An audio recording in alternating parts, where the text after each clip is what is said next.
Then Joshua called together the tribes of Reuben, Gad, and the half-tribe of Manasseh. He told them, "You have done as Moses, the servant of the Lord, commanded you, and you have obeyed every order I have given you.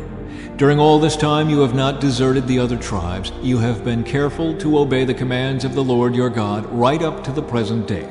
And now the Lord your God has given the other tribes rest, as he promised them. So go back home to the land that Moses, the servant of the Lord, gave you as your possession on the east side of the Jordan River. But be very careful to obey all the commands and the instructions that Moses gave to you. Love the Lord your God, walk in all his ways, obey his commands, hold firmly to him, and serve him with all your heart and all your soul." So Joshua blessed them and sent them away, and they went home. Moses had given the land of Bashan east of the Jordan River to the half-tribe of Manasseh. The other half of the tribe was given land west of the Jordan. As Joshua sent them away and blessed them, he said to them, "Go back to your homes with the great wealth you have taken from your enemies, the vast herds of livestock, the silver, gold, bronze, and iron, and the large supply of clothing. Share the plunder with your relatives." So the men of Reuben, Gad, and the half-tribe of Manasseh left the rest of Israel at Shiloh in the land of Canaan. They started the journey back to their own land of Gilead, the territory that belonged to them according to the Lord's command through Moses. The eastern tribes build an altar. But while they were still in Canaan, and when they came to a place called Gililoth near the Jordan River, the men of Reuben, Gad, and the half-tribe of Manasseh stopped to build a large and imposing altar. The rest of Israel heard that the people of Reuben, Gad, and the half-tribe of Manasseh had built an altar at Gililoth at the edge of the land of Canaan, on the west side of the Jordan River. So the whole community of Israel gathered at Shiloh and prepared to go to war against them.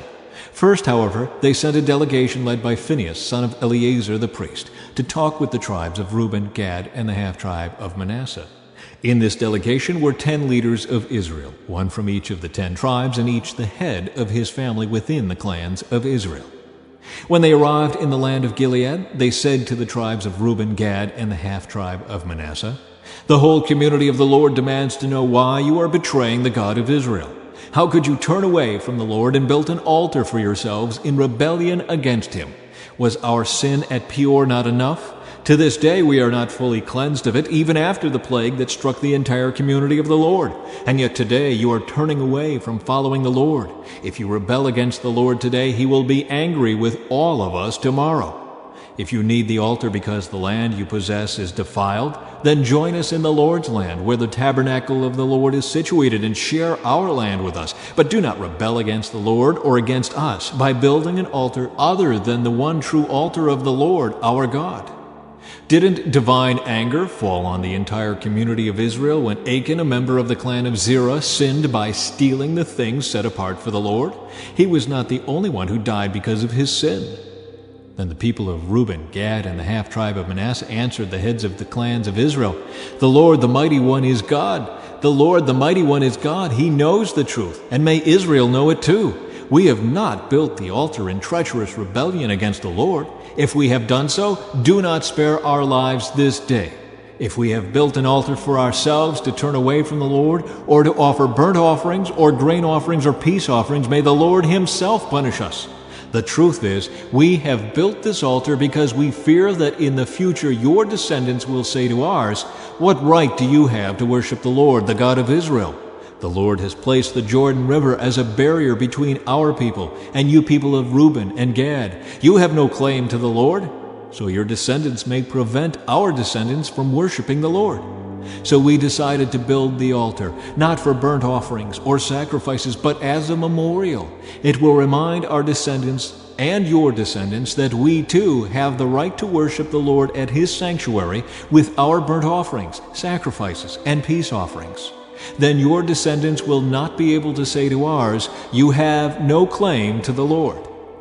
If they say this, our descendants can reply, 'Look at this copy of the Lord's altar that our ancestors made. It is not for burnt offerings or sacrifices. It is a reminder of the relationship both of us have with the Lord.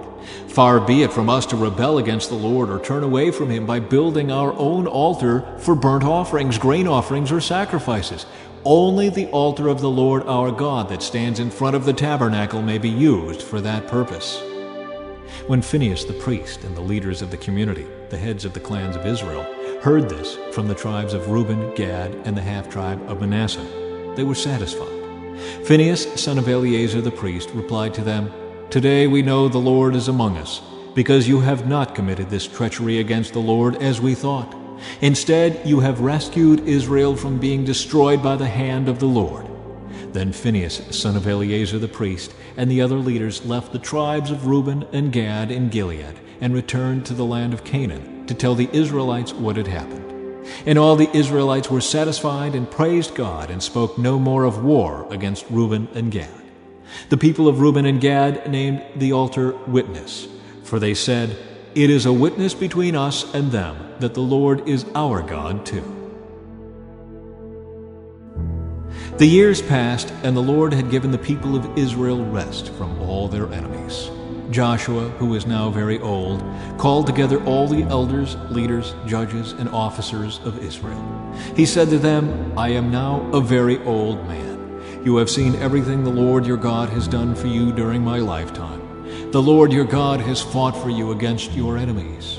I have allotted to you as your homeland all the land of the nations yet unconquered, as well as the land of those we have already conquered, from the Jordan River to the Mediterranean Sea in the west.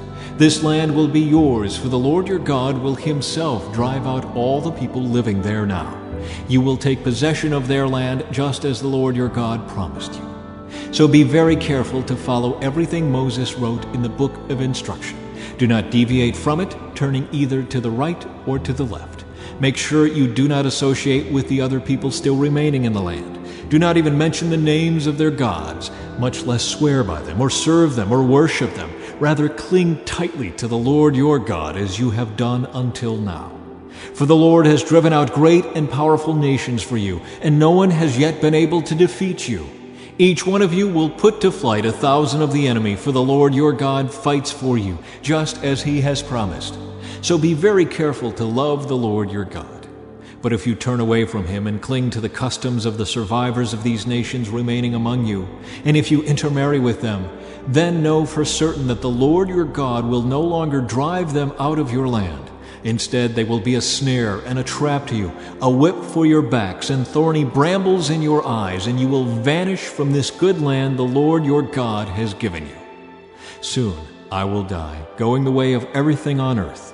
Deep in your hearts you know that every promise of the Lord your God has come true. Not a single one has failed. But as surely as the Lord your God has given you the good things he promised, he will also bring disaster on you if you disobey him. He will completely destroy you from this good land he has given you. If you break the covenant of the Lord your God by worshiping and serving other gods, his anger will burn against you, and you will quickly vanish from the good land he has given you."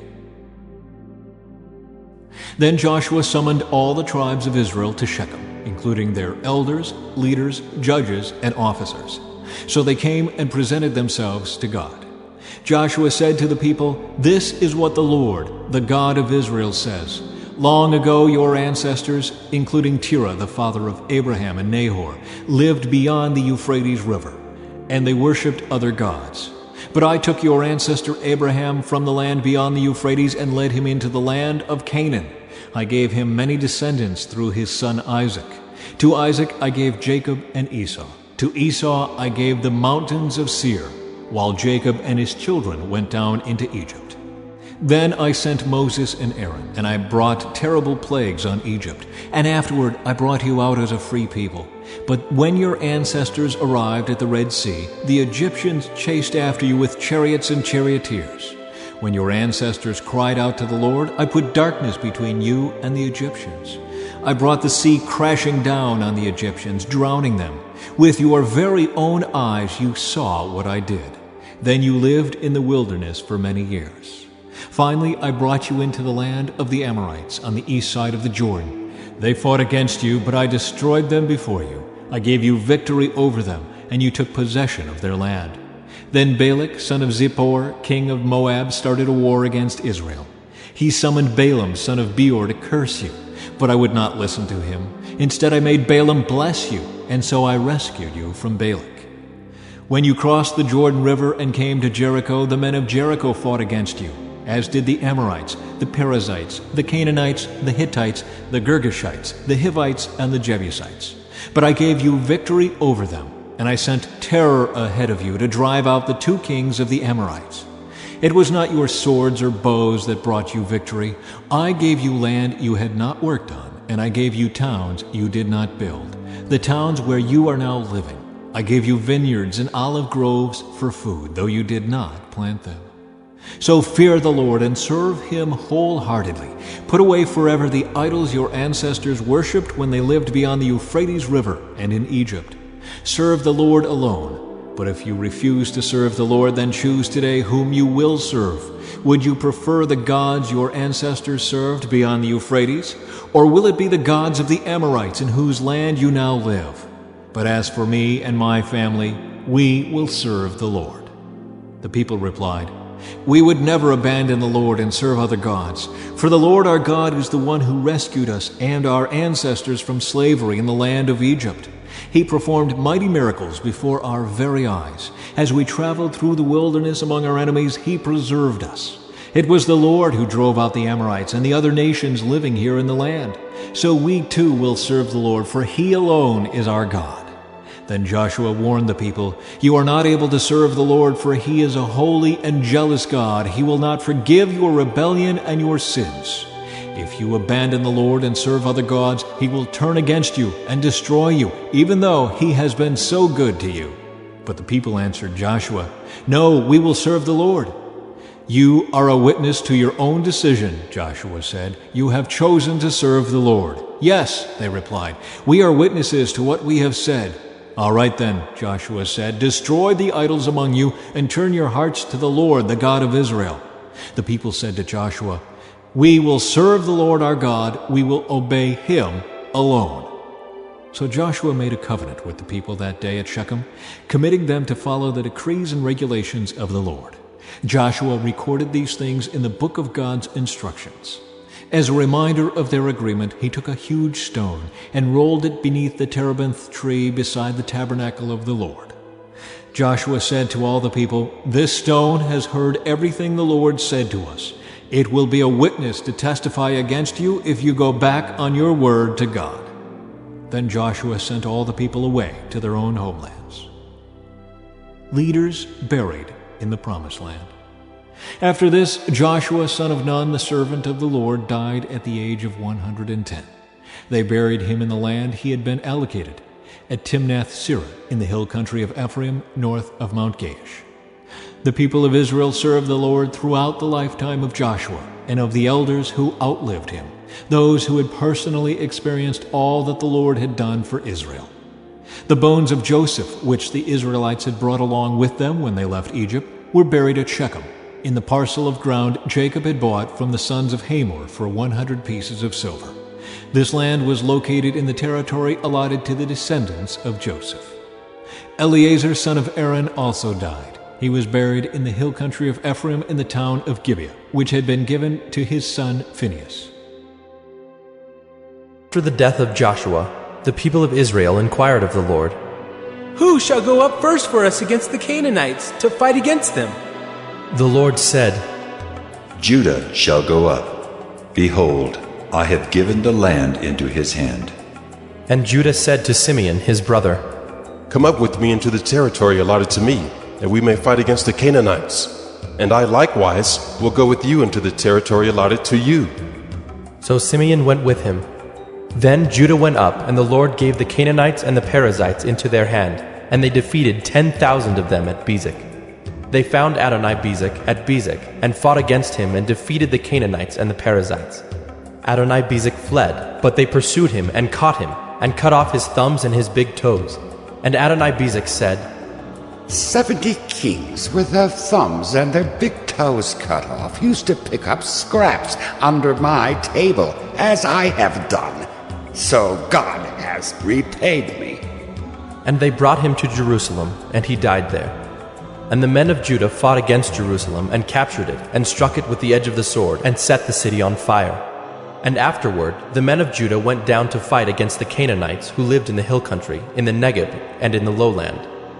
And Judah went against the Canaanites who lived in Hebron, Now the name of Hebron was formerly Kiriath Arba, and they defeated Sheshai and Ahiman and Talmai. From there they went against the inhabitants of Debir. The name of Debir was formerly Kiriath Sepher. And Caleb said, He who attacks Kiriath Sepher and captures it, I will give him Achsah, my daughter, for a wife. And Othniel, the son of Kenaz, Caleb's younger brother, captured it. And he gave him Achsah, his daughter, for a wife. When she came to him, she urged him to ask her father for a field. And she dismounted from her donkey. And Caleb said to her, What do you want? She said to him, Give me a blessing. Since you have set me in the land of the Negeb, give me also springs of water. And Caleb gave her the upper springs and the lower springs. And the descendants of the Kenite, Moses' father-in-law, went up with the people of Judah from the city of palms into the wilderness of Judah, which lies in the Negeb near Arad, and they went and settled with the people. And Judah went with Simeon his brother, and they defeated the Canaanites who inhabited Zephath, and devoted it to destruction. So the name of the city was called Hormah. Judah also captured Gaza with its territory, and Ashkelon with its territory, and Ekron with its territory. And the Lord was with Judah, and he took possession of the hill country, but he could not drive out the inhabitants of the plain, because they had chariots of iron. And Hebron was given to Caleb, as Moses had said, and he drove out from it the 3 sons of Anak. But the people of Benjamin did not drive out the Jebusites who lived in Jerusalem. So the Jebusites have lived with the people of Benjamin in Jerusalem to this day. The house of Joseph also went up against Bethel, and the Lord was with them. And the house of Joseph scouted out Bethel. Now the name of the city was formerly Luz. And the spies saw a man coming out of the city, and they said to him, Please show us the way into the city, and we will deal kindly with you. And he showed them the way into the city. And they struck the city with the edge of the sword. But they let the man and all his family go. And the man went to the land of the Hittites, and built a city, and called its name Luz. That is its name to this day. Manasseh did not drive out the inhabitants of Bethshean and its villages, or Taanach and its villages, or the inhabitants of Dor and its villages, or the inhabitants of Ibleam and its villages, or the inhabitants of Megiddo and its villages, for the Canaanites persisted in dwelling in that land. When Israel grew strong, they put the Canaanites to forced labor, but did not drive them out completely. And Ephraim did not drive out the Canaanites who lived in Gezer, so the Canaanites lived in Gezer among them. Zebulun did not drive out the inhabitants of Kitron, or the inhabitants of Nahalal, so the Canaanites lived among them, but became subject to forced labor. Asher did not drive out the inhabitants of Akko, or the inhabitants of Sidon, or of Olab, or of Akzib, or of Helba, or of Aphik, or of Rehob. So the Asherites lived among the Canaanites, the inhabitants of the land, for they did not drive them out. Naphtali did not drive out the inhabitants of Beth-Shemesh, or the inhabitants of Beth-Anath, so they lived among the Canaanites, the inhabitants of the land. Nevertheless, the inhabitants of Beth-Shemesh and of Beth-Anath became subject to forced labor for them. The Amorites pressed the people of Dan back into the hill country, for they did not allow them to come down to the plain. The Amorites persisted in dwelling in Mount Heres, in Ajalon, and in Shaalbim, but the hand of the house of Joseph rested heavily on them, and they became subject to forced labor. And the border of the Amorites ran from the ascent of Akrabim, from Selah and upward. The Lord went up from Gilgal to Bochim, and he said, I brought you up from Egypt, and brought you into the land that I swore to give to your fathers. I said, I will never break my covenant with you, and you shall make no covenant with the inhabitants of this land. You shall break down their altars. But you have not obeyed my voice. What is this you have done? So now I say, I will not drive them out before you, but they shall become thorns in your sides, and their gods shall be a snare to you. As soon as the angel of the Lord spoke these words to all the people of Israel, the people lifted up their voices and wept, and they called the name of that place Bochim, and they sacrificed there to the Lord. When Joshua dismissed the people of Israel went each to his inheritance to take possession of the land.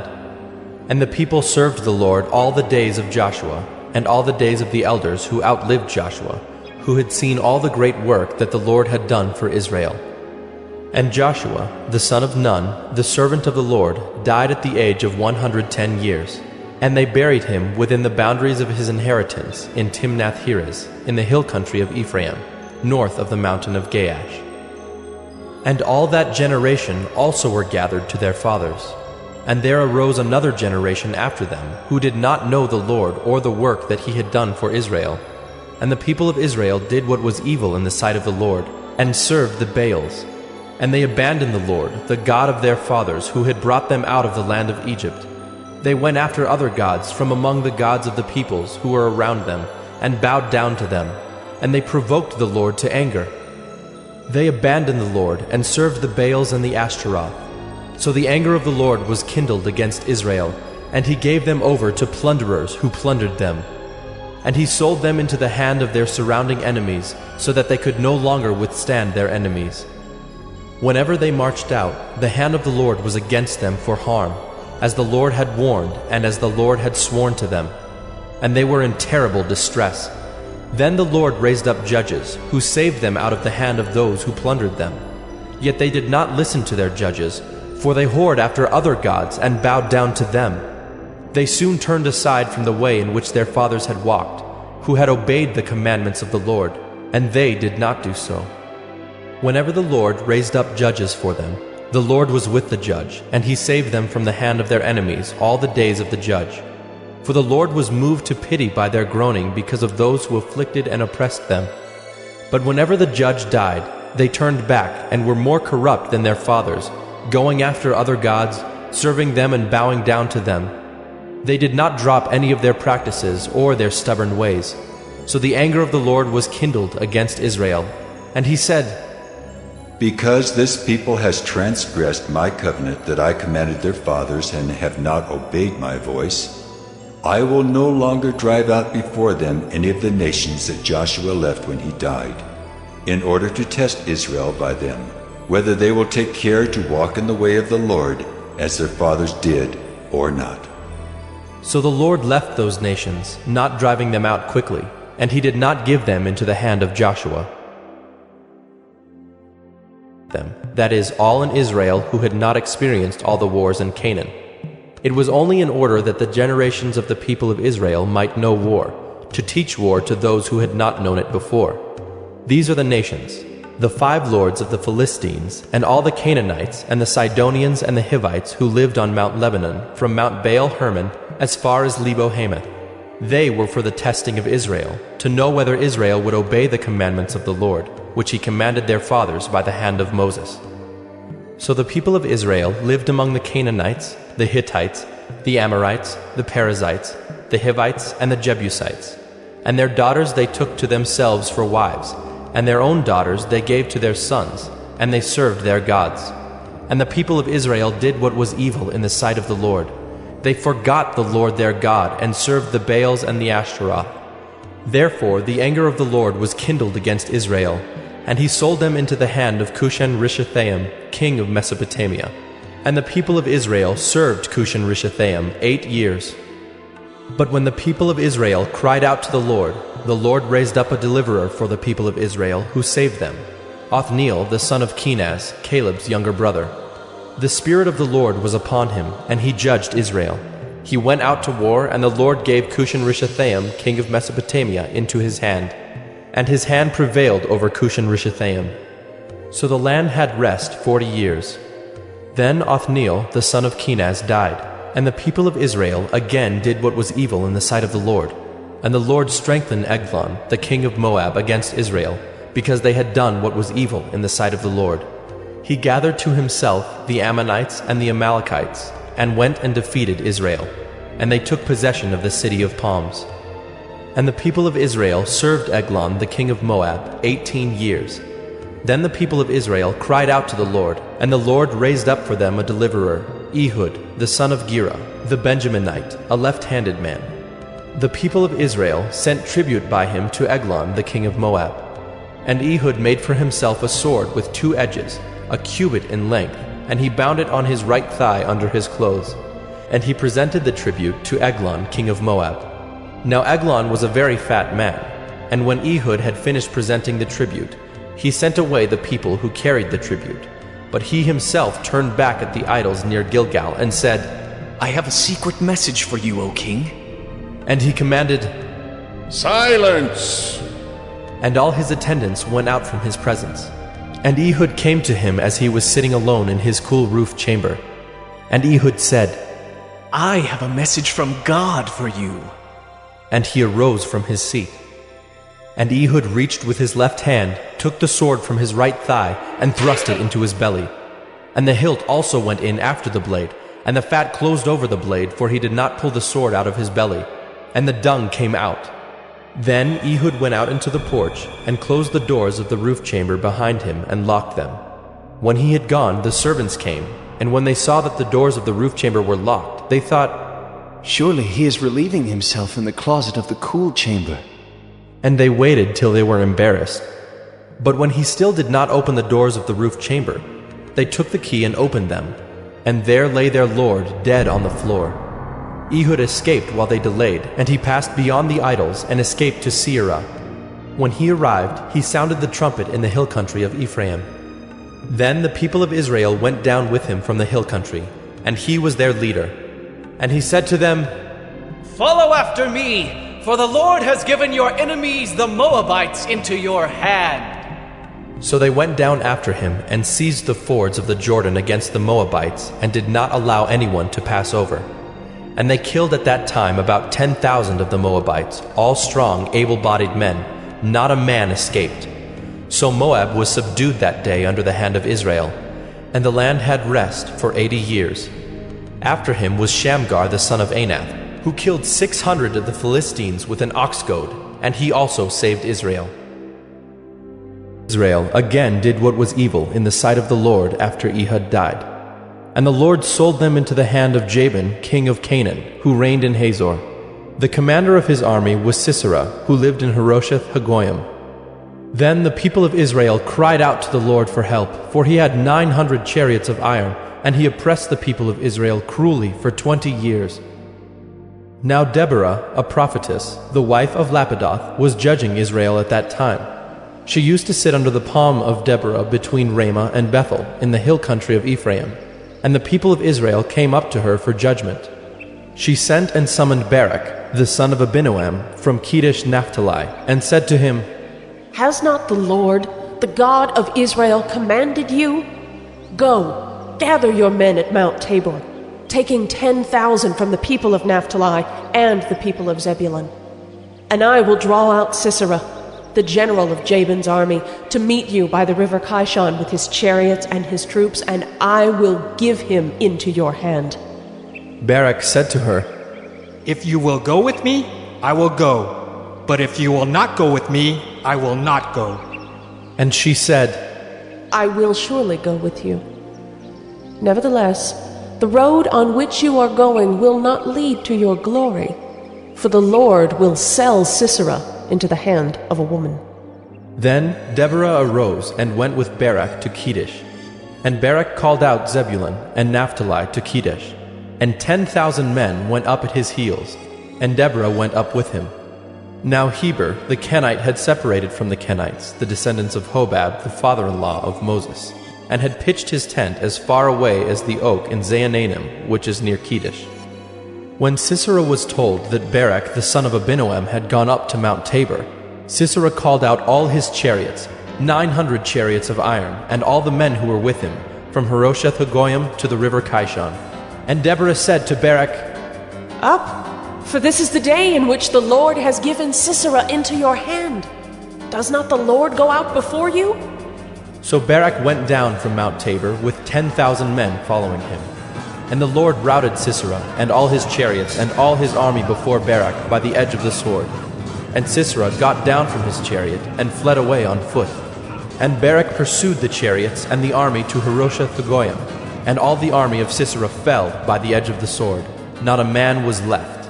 But Sisera fled away on foot to the tent of Jael, the wife of Heber the Kenite, for there was peace between Jabin, the king of Hazor, and the house of Heber the Kenite. And Jael came out to meet Sisera, and said to him, Turn aside, my lord. Turn aside to me. Do not be afraid. So he turned aside to her into the tent, and she covered him with a rug.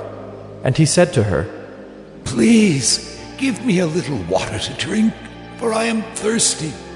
So she opened a skin of milk and gave him a drink and covered him.